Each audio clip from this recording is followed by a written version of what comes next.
લાવવું પડતું હતું। મેં ગઈકાલે હરિયાણામાં પણ આ વાત કરી હતી કે આપણે કહીએ છીએ કે માંગીને ખાવાનું અને ગરમ જોઈએ, આ બંને નહીં। બહેનોની હાલત એવી જ હતી કે પાણીની જરૂરિયાત અને જરૂરિયાતને પૂરી કરવા માટે જો ક્વોલિટી તરફ જાય કે સારું પાણી, શુદ્ધ પાણી અમને મળે તો એને પાણી મળે જ નહીં। 70 વર્ષ સુધી કોંગ્રેસે ક્યારે આ બહેનોને શુદ્ધ પાણી આપવા માટેની કોઈ યોજના બનાવી જ નહીં।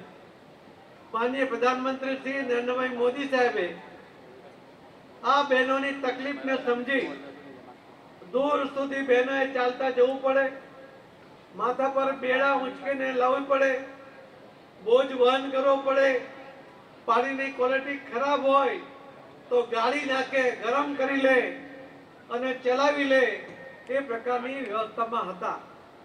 માનનીય પ્રધાનમંત્રી મોદી સાહેબે પાણી તો ઘરમાં આપ્યું જ, બહેનો જે પાણી લેવા જતી હતી એમાં એમના રોજના 5.5 કરોડ કલાક આ પાણી લાવવા માટે ખર્ચાતા હતા।